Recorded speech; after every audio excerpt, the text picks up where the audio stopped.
और देवभूमि उत्तराखंड के लिए आज का दिन काफी ऐतिहासिक है। सीएम धामी ने आज सदन में समान नागरिक संहिता बिल यानी कि यूसीसी पेश कर दिया है। चुनाव के दौरान सीएम धामी ने जो वादा किया था और उन्होंने वो पूरा भी कर दिया है। सदन में बिल पेश करते ही जय श्री राम के और वंदे मातरम के नारे लगे हैं। कांग्रेस ने बिल पेश होने से पहले बिल की रिपोर्ट लाने की बात कही, जिस पर विधानसभा अध्यक्ष ने कार्य मंत्रणा समिति की मीटिंग का हवाला देते हुए जवाब दिया कि बैठक में कांग्रेस ने कोई विरोध नहीं किया था। सदन में बिल पेश करते ही विपक्ष ने हंगामा शुरू कर दिया और सदन की कार्यवाही 2 बजे तक के लिए स्थगित कर दी गई। अब 2 बजे के बाद बिल पर चर्चा होगी। ऐसा माना जा रहा है कि आज चर्चा होगी और कल पास हो सकता है बिल। तो ये बड़ी खबर आपको बता रहे हैं कि बिल पेश हो चुका है। आज का दिन काफी अहम है, लेकिन विपक्ष जहां पर एक तरफ विरोध कर रहा था इस बिल का, अलग अलग रिएक्शंस भी सामने आ रहे थे, वहीं पर आज सदन में बिल पेश किया गया। जय श्री राम के नारे लगे हैं, वंदे मातरम के नारे भी लगे।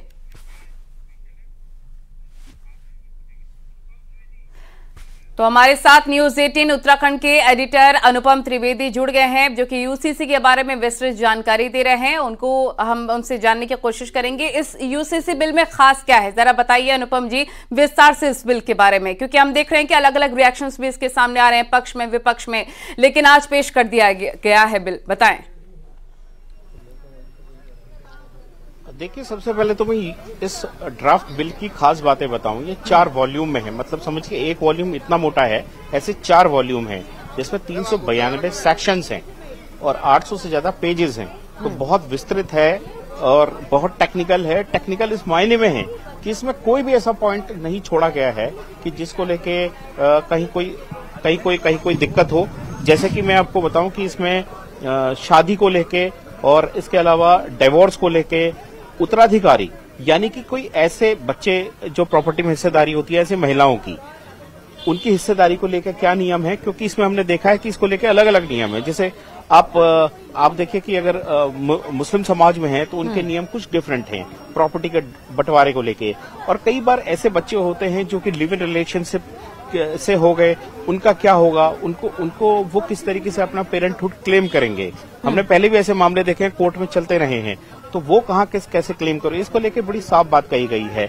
और डिवोर्स को लेके बहुत क्लैरिटी है कि जो तलाक लेते हैं आपस में पति पत्नी, वो किस तरीके से लेंगे। एक बात इसमें साफ है कि शादी होने के 1 साल बाद जब रजिस्टर्ड होगी शादी का रजिस्ट्रेशन जरूरी है। जैसे कई बार होता था कि मंदिरों में लोग शादी कर लेते हैं, रजिस्ट्रेशन अभी भी नहीं होता था, तो उसको बिल्कुल कंपलसरी कर दिया गया है। और रजिस्ट्रेशन होने के 1 साल बाद तक कोई भी कोर्ट में अपनी याचिका नहीं दायर कर सकेगा डिवोर्स के लिए। तो ये सबसे महत्वपूर्ण पक्ष इसमें यह है।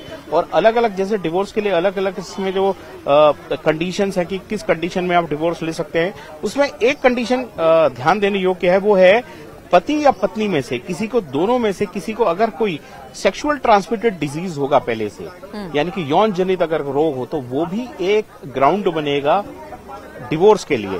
तो ये बड़ी इसमें महत्वपूर्ण बातें हैं।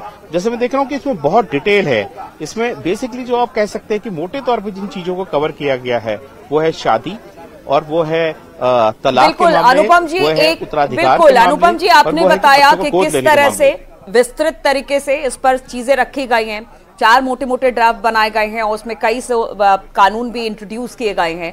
खास तौर पर अगर जहां तक मैं समझ रही हूं, हालांकि इसको अभी जानकारी लेने पढ़ने की जरूरत है, पूरी तरह से विस्तार से जानकारी मिल जाएगी, उसके पास सब कुछ साफ हो जाएगा कि यूसीसी बिल में क्या है। लेकिन मोटा मोटे हम ये मान के चले कि हिंदू मैरिज एक्ट, मुस्लिम मैरिज एक्ट और उसमें खास तौर पर कानूनी अधिकार को लेकर ज्यादा फोकस इस यूसीसी बिल में दिखाई दे रहा है और लोगों का ध्यान भी इसी ओर जा रहा है। बिल्कुल आपने सही कहा। देखिए, जहां तक हिंदू मैरिज एक्ट की बात है, हिंदू मैरिज एक्ट में तो कई चीजों को लेके साफ है कि आप शादी कैसे कर सकते हैं, एक से ज्यादा पत्नी नहीं रख सकते अगर पहली पत्नी जीवित हो। इस तरीके की कंडीशंस है। उत्तराधिकार के लेके जो पुत्री का अधिकार होगा पिताजी की प्रॉपर्टी पे या अपने पति की प्रॉपर्टी पे, वो किस तरीके से होगा और वो क्या क्लेम कर सकती है, इसको लेके समय समय पे कानून आए हैं। कानून के बाद उसमें एडिशंस आए हैं, सप्लीमेंट्री कानून आए हैं, तो वो चीजें बिल्कुल साफ हैं। अब जहां तक मुस्लिम्स का रहा है, मुस्लिम समाज का रहा है, जो इस्लामिक लॉज हैं वो थोड़ा दूसरे तरीके से देखते हैं इन चीजों को।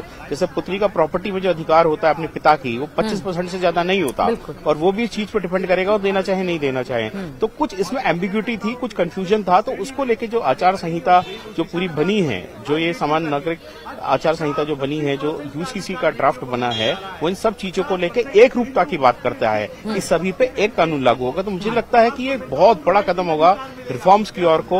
और बिल्कुल। और अनुपम जी, एक सवाल और है, चूंकि यूसीसी बिल की बात हो रही है, एक राज्य एक कानून, भारत का सबसे पहला राज्य उत्तराखंड बन जाएगा अगर ये कानून बन जाता है। चूंकि अभी चर्चा इस पर होनी है, उस बात की भी जानकारी दीजिएगा कि चर्चा होगी तो कब से कब तक चर्चा होगी। लेकिन एक बात और है, चूंकि यूसीसी के कानून को उत्तराखंड में लागू किया गया, एक छोटा सा राज्य है, लेकिन जो सरकार है, जो एनडीए सरकार है, उसकी मंशा है इसे पूरे देश में लाने की।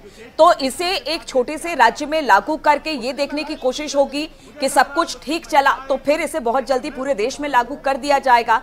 वहां से एक तरह से कंसेशनल बनाने की कोशिश की जाएगी कि अगर ये काम करता है तो फिर पूरे देश में इसे लागू करना जरूरी हो जाता है। अनुपम जी, आपके सवाल का पहला भाग का मैं जवाब देता हूं कि इस पर चर्चा जो पहले जो सुबह आज जो बिजनेस आया था विधानसभा का, उसके हिसाब से आज ही से रख देना था और आज ही इसको विधानसभा में पास कर देना चाहिए था। अब जो जानकारी आ रही है, संभवतः आज इसको लेके चर्चा रहेगी और इसको पास करने की प्रक्रिया कल होगी। इस बिल को पास करने की प्रक्रिया कल होगी, यानी कि एक दिन का समय मिल जाएगा। और जो अपोजिशन की भी डिमांड थी कि हमें थोड़ा समय दीजिए ताकि हम पढ़ सके, तो उसको माना गया है, इसीलिए 2 बजे तक हाउस एडजर्न किया गया है और फिलहाल कुछ समय दिया गया है। एक बात। दूसरी बात जो आपने कही कि उत्तराखंड पहला स्टेट है, बीजेपी रूल्ड स्टेट है, कि जहां ये शुरुआत करी गई है यूसीसी को लेकर। और ये बात बड़ी साफ है कि बीजेपी ने एक तरीके से इसको एक एक्सपेरिमेंट के तौर पे लिया है। उत्तराखंड छोटा स्टेट है, यहाँ हिंदू पॉपुलेशन 84% है, मुस्लिम पॉपुलेशन तकरीबन 14% है, बाकी अन्य पॉपुलेशन है 2% के आसपास शेड्यूल्ड ट्राइब रहते हैं। तो यहाँ पर ही देखने की कोशिश की गई है कि ऐसा रिएक्शन रहता है। और इसके बाद निश्चित तौर पर जैसे कि बीजेपी के नेता अलग अलग समय पे इंडिकेशन भी देते रहे हैं और इस तरह के इशारे करते रहे हैं कि इसको शायद बीजेपी लेके इसको देशव्यापी भी जाना चाहती है और अलग अलग राज्यों में भी जाना चाहती है।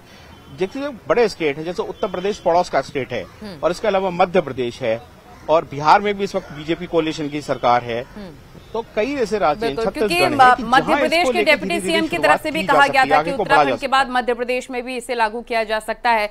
अनुपम जी, आपसे जानना चाहेंगे, पॉलिटिक्स तो इस पे खूब ज्यादा हो रही है, हालांकि आने वाले चुनावों में भी अगर विपक्ष इसका विरोध करता है तो बैकफुट पर आ सकता है। लेकिन अगर स्पेशली इस बिल की बात करें, यूसीसी की बात करें, तो इद्दत हलाला जैसी कुप्रथाएं इससे खत्म हो सकती हैं इसके लागू होने के बाद से।